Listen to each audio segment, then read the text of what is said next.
नमस्कार दोस्तों, OCN network में आपका स्वागत है। मैं हूं ओमकार चौधरी। एक साथ एक ही समय एस जयशंकर साहब मॉस्को और अजित डोभाल साहब बीजिंग पहुंचे हुए हैं। यानी एक राष्ट्रपति पुतिन से मुलाकात करने वाले हैं, दूसरे शी जिनपिंग से मुलाकात करने वाले हैं। तो ये मुलाकातें क्यों हो रही हैं? और एक और सूचना मिल रही है कि वित्त मंत्री निर्मला सीतारमण, जिनके बारे में मीडिया में पिछले कुछ दिनों से अफवाहें उड़ रही थी कि प्रधानमंत्री नरेंद्र मोदी जब कैबिनेट का विस्तार करेंगे तो संभवतः उनकी छुट्टी हो जाएगी, लेकिन वो जा रही हैं कनाडा और अमेरिका की यात्रा पर। तो इन 3 महत्वपूर्ण यात्राओं का मतलब क्या है, और इस संदर्भ में ये जानना बहुत ज़रूरी है कि हमारे आस-पड़ोस में इधर बहुत कुछ घट रहा है। जो अमेरिका के राजदूत हैं वो अति सक्रिय हैं, सर्जियो गोर। इसके अलावा पाकिस्तान में ड्रोन के साथ कई टर्की के विमान लैंड किए हैं, और बांग्लादेश थोड़े-थोड़े नखरे दिखा रहा है। ब्रिक्स समिट में उनके प्रधानमंत्री को आमंत्रित किया गया था। शुरू में थोड़ी टालम-टोली रही, जवाब नहीं दिया गया, लेकिन बाद में जवाब आया कि साहब फिर कभी हम आएंगे, द्विपक्षीय एक यात्रा पर आएंगे, फुल विजिट पर आएंगे। शुरू में लगा कि शायद अगस्त में ही आएंगे किसी समय, लेकिन अब तो अगस्त जा रहा है। तो ऐसा लगता है कि चीज़ें टली हैं। क्यों टली हैं, ये अपने आप में एक बड़ा प्रश्न है। कुछ विशेषज्ञों के साथ हमने कुछ संभावनाओं को तलाश भी किया है, टटोला भी है। लेकिन ये जो विजिट हो रही हैं और बहुत कुछ यूएसए में भी घट रहा है, तो ज़रा इनकी तहकीकात करने के लिए सीधे चलते हैं आदित्य सत्संगी जी के पास। अमेरिका से वो हमारे साथ जुड़ रहे हैं। आदित्य जी, बहुत अभिनंदन, बहुत स्वागत, नमस्कार। वापस बुलाने के लिए बहुत बहुत धन्यवाद। आपको और आपके दर्शकों को मेरा प्रणाम। तो ये 2 अहम यात्राएं बीजिंग और मॉस्को की, आपको क्या लग रहा है? देखिए, मुझे तो ये काफ़ी औपचारिक है क्योंकि इसको पब्लिकली डिक्लेयर किया गया है और ये यूएस ये मतलब भारतीय दूतावास उन देशों में उन्होंने ऑर्गेनाइज़ किया है। तो ये फॉर्मल मीटिंग्स हैं। तो ये फॉर्मल मीटिंग्स में तो इन्विटेशन होगा प्राइम मिनिस्टर मोदी का, और निर्मला सीतारमण की मीटिंग कुछ और है। वो है स्कॉट बेसेंट की जो चल रही है बातें, बॉन्ड मार्केट कोलैप्स, और तो इन तीनों में से निर्मला सीतारमण की मीटिंग मोर टैक्टिकल है। तो ये बात ये प्रूव करने जा रहे हैं, देखने के लिए फर्स्ट हैंड कि कुछ ना कुछ तो इन्फॉर्मेशन मिला होगा भारतीय दूतावास से कि अमेरिकन इकोनॉमी में क्या चेंज हो रहा है। तो ये मीटिंग उसकी तैयारी के लिए, सो दैट द आरबीआई की पॉलिसीज आप देखेंगे चेंज होने वाली है। वैसे बहुत कुछ चेंज कर दिया उन्होंने, वॉचर अकाउंट कर दिया है। आपको याद होगा कि उन्होंने डीलिमिट कर दिया था फॉरेन इन्वेस्टमेंट को। तो भारत में $70 बिलियन फ्लो हुआ है अगस्त में, 70।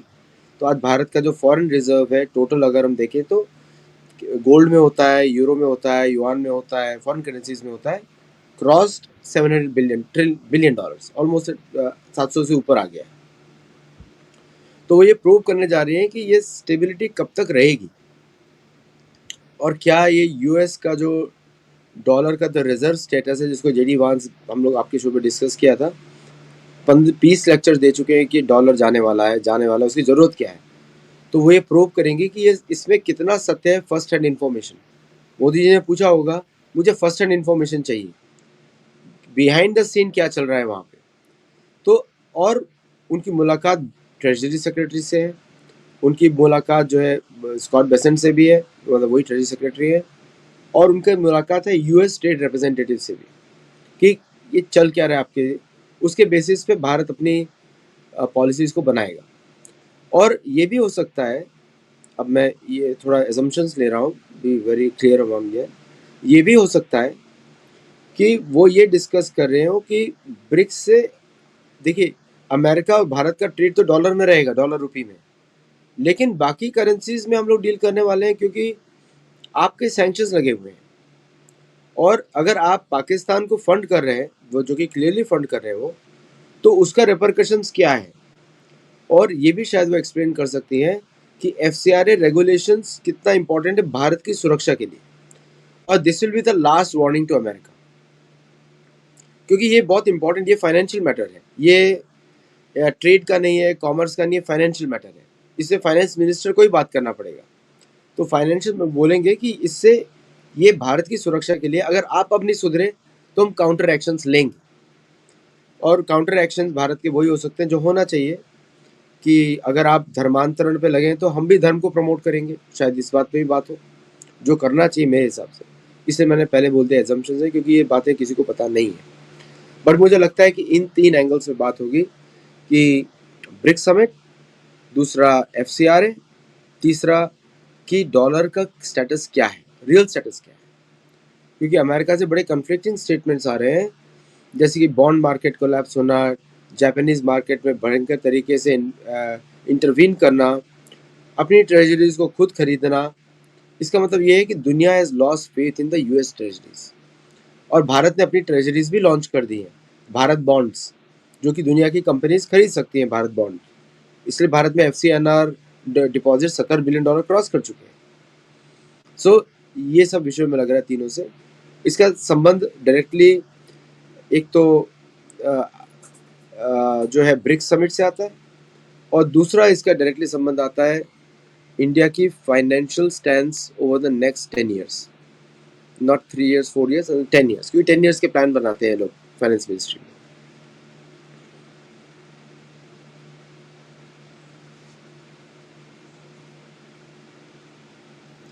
डोभाल साहब का बीजिंग पहुंचना ब्रिक्स समिट से कुछ ही समय पहले, तो क्या ये ब्रिक्स के इश्यूज जो भी होंगे और जिस तरह की चुनौतियां हैं, और पूरी दुनिया की निगाहें तो ब्रिक्स समिट पर होगी ही, अमेरिका की भी होगी, और जाहिर है एक अदृश्य सा तनाव है।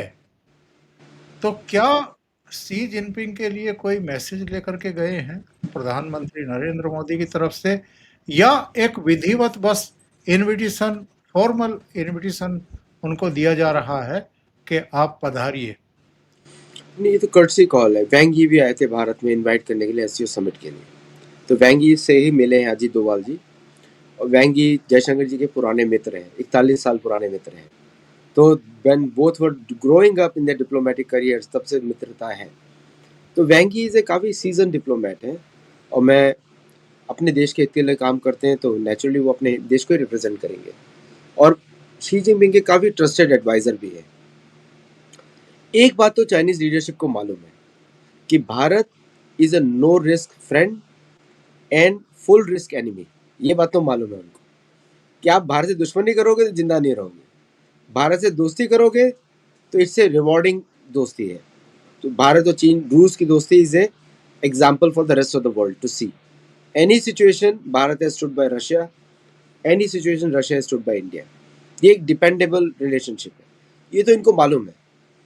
प्रॉब्लम क्या होती है, चाइनीज डिप्लोमेटिक कोर और चाइनीज मिलिट्री पीएलए, जो कि कम्युनिस्ट पार्टी का पार्ट है, वो चाइना की नई आर्मी है, कम्युनिस्ट पार्टी की सेना है, कम्युनिस्ट पार्टी की नेवी है, कम्युनिस्ट पार्टी की एयरफोर्स है। दैट उसके ज़्यादातर एलिमेंट्स अमेरिकन इन्फ्लुएंस्ड है, ज़्यादातर एलिमेंट्स। प्रॉब्लम भी आती है तो 7 साल के बाद शी जिनपिंग वापस आएंगे, और 7 साल पहले जब आए थे उसके बाद गलवान हो चुका है। अभी भी भारत की डिमांड्स काफ़ी स्ट्रिक्ट है। भारत ने 27 प्लेसेस नेम किए अरुणाचल प्रदेश में विद इंडियन नेम्स। भारत का फॉरवर्ड डिप्लॉयमेंट है, जो सिलीगुड़ी कॉरिडोर है भारत की, उसमें एकदम सख्त डिफेंस की है। इसको बोलते हैं ट्रायंगल बना दिया है भारत ने, सो दैट इनप्रेग्नेबल, ऐसा बोलते हैं मिलिटरीली आप लोग घुस नहीं सकते unless you take excessive risk.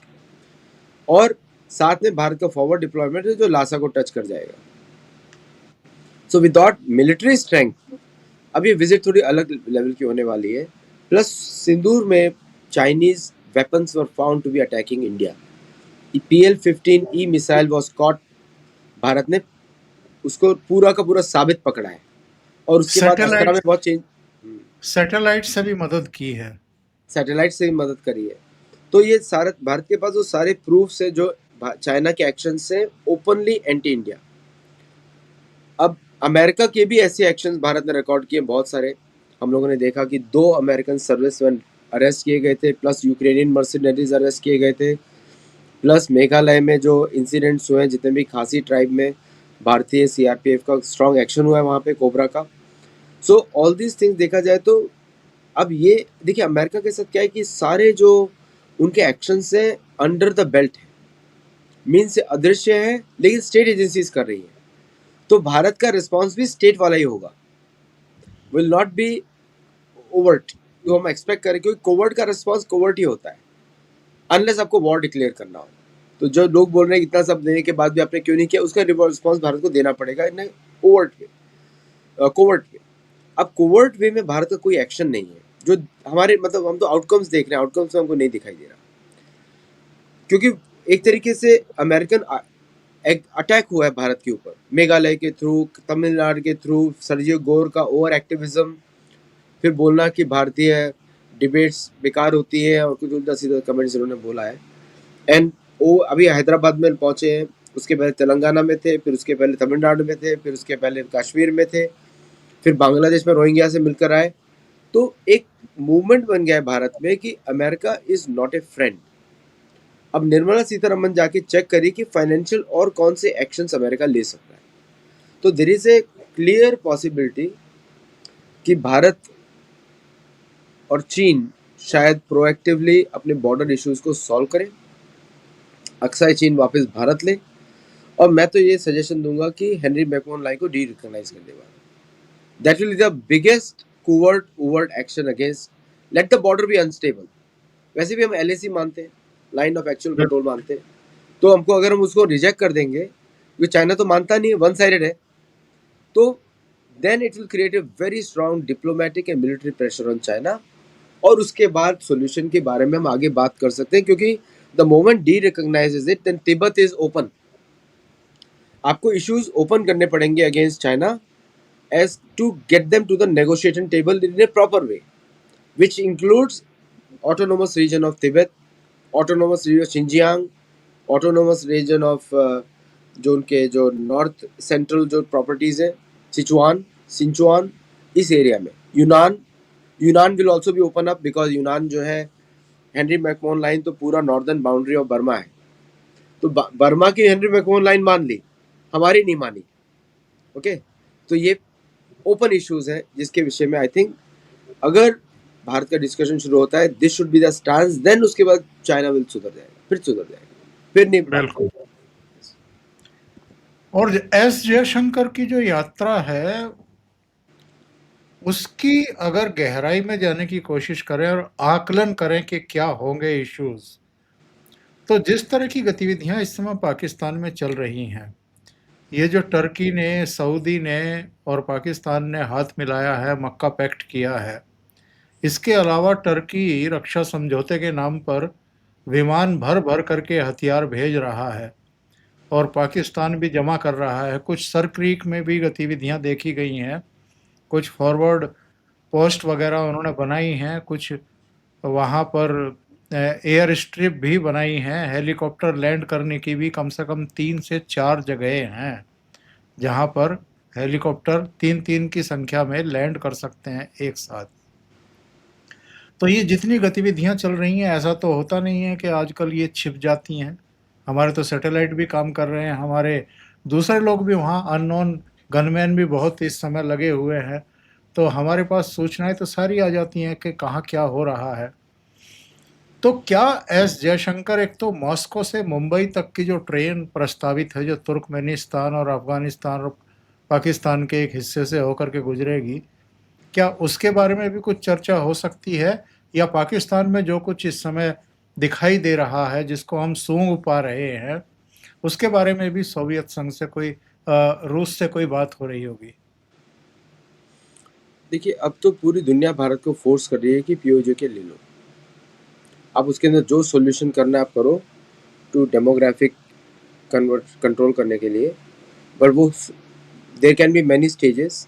शुरू में उसको बॉर्डर करो, फिर फेंसिंग भी ऑन, फिर गेटेड एंट्री करो, वेरीफाई करो सारे सिटीजन्स को, वो सब भारत कर लेगा आराम से। आप देखिए, ले लीजिए काम। अगर मॉस्को से मुंबई तक ट्रेन लेकर के आनी है, तो रास्ता तो यही है। रास्ता नहीं है, जिलजिल बाल्टिस्तान के थ्रू जाएगा, और साथ में फिर भारत और अफगानिस्तान नेचुरल बॉर्डर्स है। हमारा बॉर्डर लगता है अफगानिस्तान से, तो भारत और अफगानिस्तान का ट्रेड बढ़ जाएगा। हमारी भारत और सीमाएं तो विभाजन से पहले हमारी सीमाएं तो ईरान से लगती थी ना। वो पॉइंट पे आ जाएगा, वो पॉइंट टॉप लेवल पे आ जाएगा। तो I think that will be restored, और अफगानिस्तान को बहुत फ़ायदा होगा उस रिलेशनशिप से, क्योंकि नूरिस्तान के एरिया से भारत के ट्रेड रूट्स खुल जाएंगे सारे, और उस ट्रेड राउट्स के through Afghanistan will prosper like anything. Afghanistan का सबसे बड़ा प्रॉब्लम है कि पाकिस्तान बीच में आता है, that is the biggest problem. तो अफगानिस्तान और भारत के रिश्ते हमेशा अच्छे रहे हैं, अभी से नहीं, महाभारत काल से अच्छे रहे हैं। तो we have a natural border, और ट्रेन खुलेगी तो उसके बाद आप देखिएगा prosperity Gilgit Baltistan other places में जो ग्रो करने वाला है। By the way, Gilgit Baltistan Ladakh के अंदर आता है, तो लद्दाख का जो ग्रोथ होने वाला है उस एरिया से, दैट विल बी फिनोमिनल। तो और economic prosperity for Central Asian states, tourism, और बाकी जो सेंट्रल एशिया के जो खजाने हैं, मैं तो बहुत इच्छुक हूँ उस ट्रेन में ट्रैवल करने के लिए। जब भी मोदी जी लॉन्च करेंगे, I want to be the first passenger. तो वो that will open a Pandora's box, plus तेल का सप्लाई, गैस का सप्लाई, जो सेंट्रल एशिया बिल्कुल। रिच रीजन है, इज माइंड ब्लोइंग। और भारत का एंशिएंट वो कल्चरल कनेक्शंस, वो तो मतलब ट्रेन के खासकर से साथ साथ आप ट्रेन के साथ साथ अगर पाइपलाइन डाल देंगे, तो वो तो आसान हो जाएगा। बहुत आसान हो जाएगा, बहुत आसान हो जाएगा। और साथ में उन सेंट्रल एशियन कंट्रीज में जो भारत के लिए रिस्पेक्ट है, हिंदुओं के लिए, स्पेशली हिंदुओं के लिए, फिनोमिनल। वो तो एंशिएंट पूर्वज मानते हैं, बोलते हैं कि हम तो पहले उसी संस्कृति से जो भारत के हैं, वो तो ये मानते हैं, ओपनली मानते हैं। तो that will open a Pandora's box for Asia. Actually Asia का भाग्य खुल जाएंगे अगर ये पाइपलाइन खुलती है। The biggest obstruction is Pakistan aided by the West. और आपने जो बात करी डेवलपमेंट की, सिलीगुड़ी जो जो जो साउथ में आपने नाम लिया था ना, वो क्रीक, सर क्रीक। वैसे सर क्रीक नाम नहीं है उसका, उसका नाम है सिंधु सिंधु सिंधु सागर, सिंधु नदी मिल रही है, वो एक्चुअल नाम है वहाँ का। तो आ, तो उस खाड़ी में उस खाड़ी में रणकच्छ बोलते हैं ना, जहाँ से भगवान छोड़ भागे थे, भगवान हाँ, कृष्ण, वही जगह है। रणछोड़ को रणोकच्छ कर दिया उन्होंने। कच्छ का इलाका है, भुज का इलाका है ये सारा। हाँ, छोड़ से आया है, रणछोड़, वहाँ भाग के गए थे, तो वहाँ रणछोड़ कृष्ण का ही नाम है एक्चुअली। वैसे मोहन जो दारो, मतलब कि मोहन मतलब कृष्ण का घर, मोहन जो दारो नाम भी कृष्ण के रिलेटेड, सिंधी भाषा में बोलते हैं मोहन जो दारो। सो तो ये, मैं मिलिट्री दृष्टि से तो मैं इसको, it's, Pakistan is a done case from a military point of view. मुझे कोई, वो तो भारतीय सेना जो है करेगी, वो करेगी। ये उसको इंस्टिगेट किया जा रहा है। अब देखिए, सीजेपी को कनेक्ट करिए, फिर फार्मर्स प्रोटेस्ट कनेक्ट करिए, कन्वर्जन एक्टिविटीज़ कनेक्ट करिए। एक तरीके से अमेरिका अपने सारे दाव पेच खेल रहा है, क्योंकि वो उसको, ईरान ने फोर्स कर दिया यहाँ से भागने के लिए, एंड सेकंड उसकी इकोनॉमी ने उसको फोर्स कर दिया यहाँ से भागने के लिए। They want to create a conflict जिससे कोई उसकी स्पेस जल्दी ना ले पाए, डिले करने के लिए। तो पाकिस्तान को बोला जा रहा है कुछ करो, फोर्स किया जा रहा है। आसिम मुनीर सबको मालूम है कौन है, किसके पिट्ठू है, आधा परिवार तो अमेरिका में बैठा हुआ है।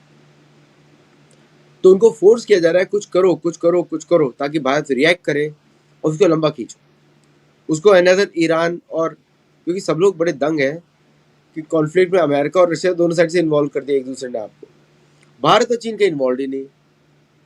तो भारत कुछ ऐसा करे, चाइना पाकिस्तान ऐसा करे कि गड़बड़ी क्रिएट हो। और साथ में अब आपको पता है ताइवान में भी कोई डिप्लॉयमेंट नहीं है, तो चाइना भी कहीं से एंगेज हो जाए, या तो भारत के लिए एंगेज हो, या वियतनाम की तरफ एंगेज हो, या फिलीपींस की तरफ एंगेज हो, ये काम है उनका। तो दे आर इंस्टिगेटिंग बोल रहे हैं बार-बार, क्योंकि पाकिस्तान के बारे में जितना आप पढ़ चुके हैं, आपको पता है कि ये लोग खुद कुछ काम नहीं करते।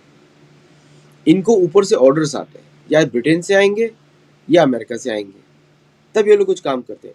Analyse the history. पहलगाम का इंसिडेंट पहले सीआईए को पता था, बाद में इनको पता लगा। सीआईए को पहले से पता था ये होने वाला है। 26/11 अमेरिकन सिटीजन्स इन्वॉल्व्ड, फिर उसके बाद बाकी इनके इंसिडेंट्स देखिए, American citizens involved, directly instigate किया। अब करो, उरी वाला इंसिडेंट सीआईए से कनेक्टेड, करो पंजाब में थोड़ा गड़बड़ मचाओ, इधर मचाओ, ताकि भारत अनस्टेबल हो। प्रधानमंत्री मोदी पे एक अटैक करने की कोशिश की गई, जो उनका कॉन्वॉय रोक दिया गया था पंजाब में। सो ये इंस्टिगेशन किया जा रहा है, लेकिन मैं बिल्कुल भी मिलिट्री पॉइंट ऑफ व्यू से I don't even see anything, क्योंकि भारत कोई छोटे मोटे यूज़ करने वाला नहीं है। भारत फुल फोर्स में आएगा, तो 3 हेलीकॉप्टर के बनाओ या 4 हेलीकॉप्टर के बनाओ, it's a piece of cake. और Bharat is the world super power in drones, already established. जितने ड्रोन्स हमने यूक्रेन में यूज होते हुए देखे हैं, उतने भारत के उससे दुगने तो स्टोरेज में होंगे, you know. So I am not worried about the military point of view, लेकिन कहीं ना, इसीलिए मैं पहले बोल रहा था कि हमको सोर्स पे बात करनी पड़ेगी, नॉट ऑन द सिम्टम्स। ये सब सिम्टम्स को हमको सिजेरियन ऑपरेशन करना पड़ेगा, बट सोर्स बिल्कुल पे हमको कुछ और एक्शन लेना पड़ेगा। And I think Nirmala Sitharaman ji is doing that work. बिल्कुल सही आप कह रहे हैं आदित्य जी। क्या लग रहा है इधर, अगर घरेलू मोर्चे पर बात करें, तो राहुल गांधी जिस तरह की राजनीति कर रहे हैं, ये बिना किसी बाहरी शय के इस तरह की हरकतें कर सकते हैं क्या? और कुछ और लोग भी इनके देखा-देखी प्रधानमंत्री को, अमित शाह को गाली-गलौज पर उतरे हुए हैं। क्योंकि इनके साथ-साथ अब उन बाहरी ताकतों को भी तो आदित्य जी ये आभास हो गया है कि भई ये चुनावी मैदान में तो आप इनको नहीं हरा सकते। दुनिया को पता है कि ऑल्टरनेटिव क्रिएट करना पड़ेगा, इसीलिए अरविंद केजरीवाल कोई ऑल्टरनेटिव नहीं है इस समय। अन्ना मलाई, इस समय अन्ना मलाई की भी बात हो रही है, जिस तरह उन्होंने मीरा टोटू को सपोर्ट किया, जो ब्रिटिश है।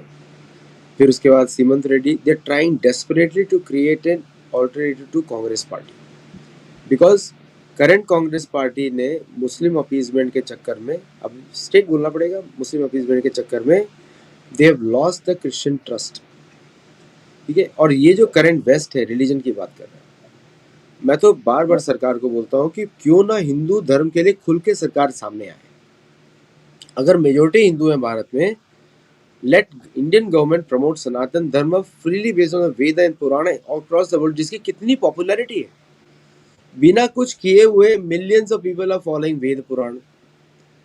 अब सपोज करो भारतीय सरकार थोड़ा सा भी पुश दे दे कि आप गीता प्रेस से ये खरीद लो, गीता प्रेस से ये खरीद लो, गीता प्रेस से ये कर लो, काम खत्म हो गया ना। फिर उसके बाद ये हमने काउंटर नहीं किया उनके रिलीजियस कन्वर्जन को आज तक, जबकि भारतीय लवर्स भरे पड़े अमेरिका में, यूरोप में, साउथ अमेरिका में, मोर पीपल। जिसके जाओ टैटू देखता है शिव जी का, गणेश जी का। वैसे टैटू नहीं बनाना चाहिए, क्योंकि आप स्नान भी करते हो, पसीना भी आता है, बट वो लोग अपने हिसाब से करते हैं जो उनको करना है। तो बिल्कुल, there is only thing is push is needed. ये तो कितना पैसा डालने के बाद भी कुछ नहीं कर पा रहे, बाय द वे। अभी भी 88% हिंदू है तमिलनाडु में, लेकिन 88% हिंदू के पास जबान नहीं है बोलने की, बिकॉज ऑफ सरकार। उनको मैं बिल्कुल ब्लेम नहीं करता हूँ, बिकॉज ऑफ सरकार। ये उनको अगर कोई सरकारी सपोर्ट मिल जाए तो देखिए कैसे बात करते हैं फिर खुल के। अब देखिए बंगाल में क्या हुआ, शुभेंदु अधिकारी जैसे ही आए, सब स्पष्ट हो गया, क्लीन हो गया, सब जो बकवास करने गायब हो गए। राहुल गांधी की स्पीचेस, सर्जी गोर की trips, conversion activities of West, either Vatican और यूएस, आप इन सबको कंबाइन करेंगे, एक ही मैसेज है, मनुस्मृति के विरुद्ध बात करना। जबकि मनुस्मृति में ऐसा कुछ लिखा ही नहीं जो बात करते, मैं तो स्टूडेंट हूँ उसका, है ना, उसमें कुछ है ही नहीं सर। वो तो समान धर्म की बात करते हैं, वो तो बात करते हैं कि किसको न्याय मिले, सबको न्याय मिले। और डर लगता है इनको न्याय से, इनको जस्टिस से डर नहीं लगता, जस्टिस खरीदा जा सकता है। तो तो मैसेज इज द सेम। टुकड़े टुकड़े गैंग जो अर्नब गोस्वामी ने टर्म बनाई थी, टुकड़े टुकड़े गैंग, दिमागी नक्सल जो मोदी जी ने बनाई, ये एग्जैक्टली वही लोग हैं, फैसिस्ट, कम्युनिस्ट, एनार्किस्ट, और क्या बात करेंगे इनके बारे में, माओइस्ट, बस नाम बदल दिए, और ये सारे के सारे वर फंडेड फ्रॉम द वेस्ट। तो राहुल गांधी के का जवाब बस इतना ही है, डी रिकॉग्नाइज और जो एक्शन भारतीय सरकार ले सकती है, कानून जैसे कि वंदे भारत का अगर अपमान करें, वंदे मातरम का अपमान करेंगे तो आपको जेल हो सकती है, अप्लाई करें बस, और कुछ नहीं, सही अप्लाई है। कर सकते हैं। बट अनकट पैटर्न आप देखिए सेम है, मैसेज सेम है, चाहे वो अरुंधति रॉय बात करें, राहुल गांधी बात करें, सरजिल इमाम बात करें, या फिर यासिन मलिक बात करें, या महबूबा मुफ्ती बात करें, या सर्जियो गोर बात करें, अमेरिकन चर्चेस बात करें, मैसेज द सेम। तो कहाँ पे ये कनेक्ट कर पाएंगे लोगों से? आदित्य जी, चलते चलते जरा अमेरिकी सरकार के एक फैसले पर भी चर्चा कर ली जाए। पिछले साल भी इन्होंने ये प्रयास किया था, लेकिन चूंकि अदालत में मामला चला गया था तो उसको रोक दिया गया था। H1B प्लान, 98 लाख रुपया उससे ज्यादा फीस देनी पड़ेगी भारतीय टैलेंट को अगर वो वहाँ H1B वीजा लेना चाहते हैं। ये फिर से ये प्रस्ताव लेकर के आ रहे हैं। क्या है इसका मतलब? वैसे कोर्ट ने अप्रूव कर दिया है, पिछली बार जो मना किया था वो कैटेगरी के लिए मना किया था। तो एक कैटेगरी होती है कि जिसमें 590 आई थिंक 590 क्लॉज है, अभी 591 में लेकर आ रहे हैं, तो अब अप्रूव हो जाएगा, कोर्ट विल अप्रूव इट। तो वो रोका इसलिए था क्योंकि इन्होंने कैटेगरी अलग रखी थी, और ये सरकार का प्रेरोगेटिव होता है किस वीज़ा पे कितनी फीस लगाए, इसको कोई नहीं रोक सकता, इसमें कांग्रेस अप्रूवल नहीं चाहिए। तो एक बार उन्होंने चेंज कर दिया तो चेंज कर दिया। जैसे FCRA के लिए भी कांग्रेस का भारत की कोई अप्रूवल नहीं चाहिए, कहीं से भी सरकार को कुछ नहीं चाहिए, अमेंडमेंट के लिए चाहिए, लेकिन FCRA रूल्स डाल चेंज कर सकते हैं ना कभी भी, सामान्य, वो तो सामान्य बहुमत से सामान्य है, पास। आपने बताया था। तो द पॉइंट इज कि ये जो H1B का है ये इंक्रीज करेंगे, लेकिन अब देखना है कि अमेरिकन इंडस्ट्री क्या करती है। अमेरिकन इंडस्ट्री H1B पे डिपेंडेंट है, उसका रीजन बताता हूँ मैं आपको, इसलिए नहीं कि भारत में टैलेंट है, भारत में वॉल्यूम है, और इनको वॉल्यूम चाहिए, इनको मतलब टैलेंट भी चाहिए लेकिन वॉल्यूम में चाहिए। हर कंपनी को, अभी जैसे एक स्टार्टअप फाउंडर थी अमेरिकन, उन्होंने बोला हमको इंडियन डेवलपर चाहिए, तो बोलते मुझे वीज़ा, उन्होंने कोर्ट में अप्लाई किया कि हमको वीज़ा मेरे बिजनेस के लिए ज़रूरी है कि आप मुझे मेरे लिए रूल्स रिलैक्स करें, तो कोर्ट ने वो रिलैक्स कर दी बिकॉज उसको ज़रूरत है ना। H1B इंडस्ट्री जो है H1B पे चलती है, और चाहे अमेरिकन को अच्छा लगे या ना लगे, फॉर द सिंपल रीज़न कि जो यूथ होता है, यंग टैलेंट होता है, that does the core development work और रिसर्च वर्क। जब व्यक्ति 40 साल या 45 साल या 55 साल की उम्र में आ जाता है, टेक इंडस्ट्री में फटीग आ जाती है। मैं टेक इंडस्ट्री को बिलोंग करता हूँ, मैंने देखे हैं डेवलपर थक जाते हैं, वो सेम काम करते करते, सेम कोड देखते देखते थक जाते हैं। उनको कुछ भी आप खेती करा दो करने को तैयार हो जाएंगे, आप उनको टैक्सी चलाने को बोल दो तैयार हो जाएंगे, लेकिन कंप्यूटर स्क्रीन नहीं देख पाएंगे। This called the tech fatigue. तो वो व्यक्ति जो है मैनेजर्स वाली जॉब ढूंढता है, जहाँ पे उसको इतना सोचने का टाइम मिले, थोड़ा अपने परिवार के बारे में देखे, बच्चों को बड़ा करे। तो वो जो एज ग्रुप है बिटवीन 25 to 35 इज द 10 साल के जो एज है, that is the most productive time for a software developer. अब अमेरिकन का क्या होता है, ये ग्रेजुएट करते 31 साल की उम्र में, तो 4 साल ही ऑपरेटिव है, ये ह्यूमन फैक्टर है, 4 साल ही ऑपरेटिव है। 35 साल की उम्र में मैनेजर बनना चाहते हैं, 4 साल का एक्सपीरियंस है, तो कहाँ पे उसने ऐड किया कंपनी के लिए? तो कंपनी उसको क्यों हायर करेगी? 4 साल में वो 2 साल सीखेगा, 1 साल प्रोडक्टिव आउटपुट देगा, 1 साल में रिटायर कर जाएगा। इस एज गुड है जैसे बॉलीवुड की मूवीज की हीरोइंस होती है ना, वैसा है, सबकी शाइन होती है एक एज ग्रुप में, बस एक एज के बाद उनका वैल्यूएशन खत्म हो जाता है। सेम इज द टेक बिल्कुल। डेवलपर्स। इसलिए अमेरिकन, अब ये देखना पड़ेगा कि what will American companies decide, और मेरे हिसाब से American companies will file a court case against the Trump administration. अब मैं एक I am just doing a logical extrapolation, तो उसमें वो कोर्ट केस करेंगी ताकि वो इस लॉ को सर्वमेंट करे, and Trump will agree to that, believe me. Trump चाहता है, उसको मालूम है वो कंपनी चलाने वाला व्यक्ति, उसको मालूम है कौन काम करता है ट्रम्प इंटरनेशनल में। Trump International has too many H1Bs by the way, तो उसको मालूम है कैसे काम होता है। Elon Musk is himself an H1B guy, और भी कितने सारे डेवलपर्स हैं अमेरिका में जो H1B वीजा पे थे, चाहे भारत से हो चाहे भारत से बाहर हो। So I think this rule will be challenge in the court of law in the US, और थोड़ा टाइम लगेगा, but it will be resolve. लेकिन 1 लाख की फीस तो है और वो देनी पड़ेगी, और अमेरिकन कंपनीज देने को तैयार है। बिल्कुल सही है।